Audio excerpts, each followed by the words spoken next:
Hi guys. Well, this week we've definitely been bundu bashing, and this week we have a new but yet familiar face on the roads. This is the Mitsubishi Triton. So this is indeed the new generation, the next generation Mitsubishi Triton, and I must say I really like. I think Mitsubishi is really stepping up when it comes to the design of the Triton in general. Man. Like it does look very beefy. This indeed is the extreme model. So up front we do have, instead of the chrome, we actually do get this black cladding over here, followed up by this Mitsubishi lettering over here with, of course, our Mitsubishi logo over here, and then a little block sensor there for our radar guided cruise control, right? But if there's anything that I like, is the fact that we have split daytime running lights and headlamps down below. The only down part, or the only disadvantage, is the fact that this indicator is not a fully LED, but the rest of the headlight is LED, but the indicator is still one of those halogen headlamps. But oh well, it's okay. And then we do have some fog lights down below with, of course, our parking sensors. Excuse me, we have been bundu bashing. If you want to see how that went, look at my Instagram and my TikTok. But coming along to the side, right? Coming along to the side, we do the since this is the extreme variant, the off-road feel and else does kind of like continue along to the side with this black cladding over here with something to mimic exposed hinges over there, of which I really like. But if there's anything that I have that stands out and makes this vehicle stand out, it has to be these Grand Trek tires. This vehicle is sitting on some 17-inch alloy rims, and they look the business, man. It makes the car look beefier. It makes the car look like, you know what, you mean business for real, right? We also do have a little side step nyana there with, of course, our side mirror with our integrated turn signal over there.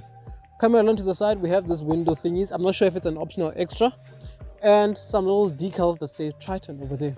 Quite nice. We also do have some roof racks over there. That's handy for when you're going camping, right? With the extreme variant and the extreme package, of course, I also like the fact that we also do have little scuff plates there, because sometimes, as the vehicle ages and stuff like that, you do get some scratch marks over there. But I like the fact that we have some scuff plates that says Triton over there, which is really cool. Coming along to the rear, we also do have this nudge bar over here.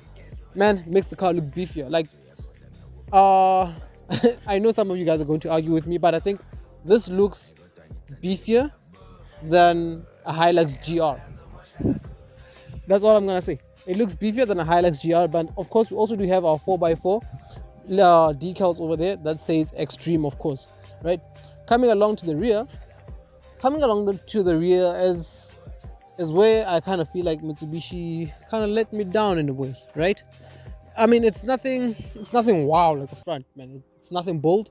We do have our LED tail lights over here with some cladding yana over there with a plastic bumper.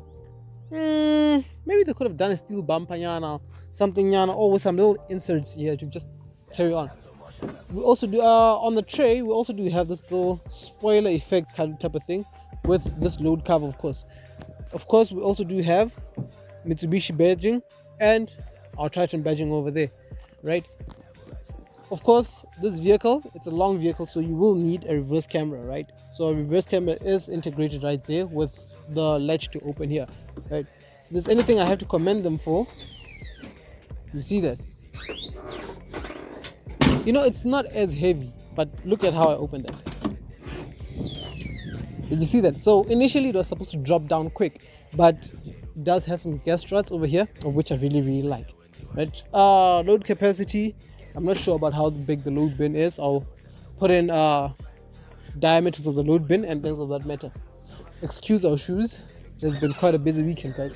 But anyway, let's jump into the interior. Let's take you guys through the interior.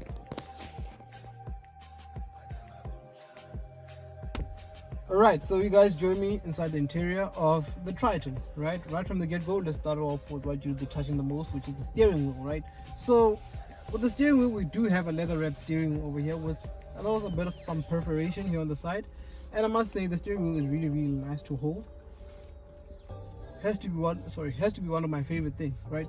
So on the steering wheel, we do have our audio controls on the left and buttons to cycle between the little screen over there, and our cruise control buttons on the right. And I have to say, I really like the shape of the steering wheel and how it feels in the hands.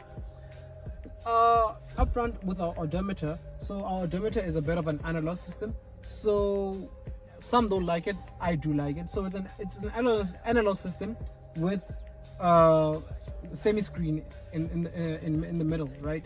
So I kind of like it because I feel like it's more driver orientated, it's more easier to read, right?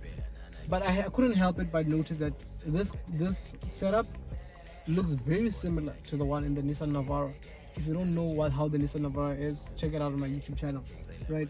But nonetheless, it's a simple yet functional odometer and cluster. So for that, big up to Mitsubishi, right?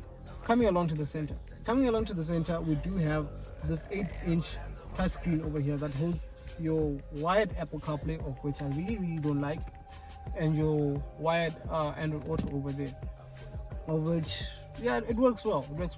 The screen is not the brightest of screens, even the resolution, and it's not that responsive, but it gets the job done. So with this vehicle, it does feel a bit, it does feel very utilitarian, right? They kind of did try to uplift it here with some stitching on the dash and some fake leather nyana here. But I have to say, I actually like this interior compared to the previous gen. So down below, we also do have physical shortcut climate conditioning buttons. So with just the pop of a button, we have everything over there, of which I really like. When it comes to connectivity, right? We do have a 12-volt socket over there. We have a Type-C and a normal USB port. And of course, we also do have a wireless charger. And right here, we have a push to start right there, right? Coming along, we also do have our leather-wrapped gear selector over there with a drive mode button that switches between normal and eco. I'm not sure how that actually is, but you do actually notice it, but more on that on the driving impressions. And then we also, since this is a 4x4, we also do have our 4x4 modes, our low range, our 4 high, as an actual knob. I like the fact that we do not dig in a touchscreen. It's an actual knob with 2 cup holders and traditional handbrake, and an armrest over here, of which I must say I really like. But with that being said, let's jump into the back seats. Let me take you guys through.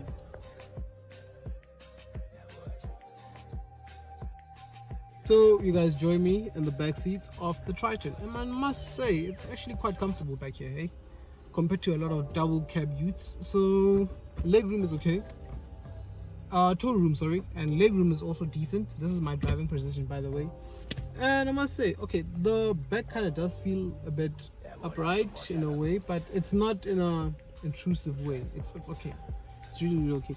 And we also do have an armrest. You know, if there's anything I don't like about this armrest, the fact that it doesn't have a latch to kind of like pull it down. But anyway, we do have 2 cup holders over there. Connectivity wise, we have a Type-C, a USB port, and a 12-volt. So Mitsubishi, big ups when it comes to connectivity, right? You might be saying, but there is no air vents. Well, I stand to be corrected, but this is the first time I see air vents that are on the roof in a double cab, right?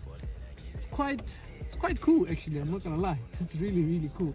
And you can control them over here, of which I like the fact that people at the back can control how it's actually positioned and how the airflow actually moves. I really like that, right? And of course, we do have our electronic windows over there, and seeing outside the window is fairly decent. Yeah, man, I think that's it. I think your kids will be pretty happy back here. So, driving impressions, because there's actually quite a lot that I need to tell you about this vehicle. Alright, so you guys join me inside the interior of the Triton for the driving impressions. And right from the get-go, let's start off with the oily bits. So, what powers this vehicle is a 2.4 liter diesel, turbo diesel, that puts out about roughly 130 kilowatts and 430 newton meters of torque. Compared to its competitors that shoots out about 500 newton meters, this engine definitely doesn't feel sluggish in the top end. In the lower end, yeah, maybe here and there. Here and there does kind of feel sluggish, but once it gets going, no, you know what? Then that's when you kind of realize that, you know what, no man, actually, it's quite okay. So, as I mentioned earlier on about the cluster, so this engine kind of drives very similar to the Nissan Navara. I feel like the engine, the way it drones and everything else, and the way the vehicle feels. But if I have to say, the seats are comfortable. My only downside has to be the suspension of the vehicle, right? When it comes to tar road and everyday use. It is a bit on the jiggly side, but that's because of the all-terrain tires that it has on. But if you're going to option it out with the standard tires, then I don't think you'd have a problem, right? The second downside that I have with the vehicle has to be the steering wheel. The steering wheel is, hey man, it's very heavy. Like, it's very, very heavy. Like, and I'm not over exaggerating this. Like, maneuvering this thing in town is a bit of a challenge, especially in car parks and things of that matter. But once you get used to it, of course, you'll get used to it, you know, and things of that matter. But nonetheless, man, I feel like this is an absolutely wonderful bike. I like the way, I like where Mitsubishi is now taking this vehicle. They still manage to keep it utilitarian, but at the same time, they still, you know, they're living up to the luxury double cab segment, you know, because this is where this vehicle competes at. So this vehicle is priced at around 835,000 Rand. I stand to be corrected on that. But for this extreme variant, it's 835,000 Rand. And with 835,000 Rand, would I come out with a Triton? Alright, so with that amount of money, right? So you're looking at competitors like your Isuzu D-Max X-Rider, that's priced at around about 750,000 Rand, but it lacks power compared to this one, right? And then we're looking at, when it comes to Toyota, we're looking at your Legend. When it comes to what other double cabs? Okay, also the Nissan Navara also plays around this price tag. So me personally, I think I'd opt for this one when I have to compare it with the Navara, right?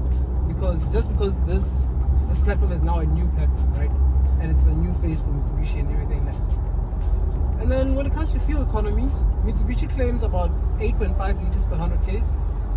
Realistically speaking, I've managed to receive below that, but on a normal stretch, driving normally like a normal person, I've been averaging about 9.1. So I'll say 9.1 is what you're realistically going to be getting with this vehicle if you're not going to be pushing it, just going to be driving it normally in town, on the highway, and everywhere else. So that's really not bad considering the size of the vehicle as well. But yeah, with that being said, I'm CJ from 6 Gear Wheels, and I'll catch you guys in the next one.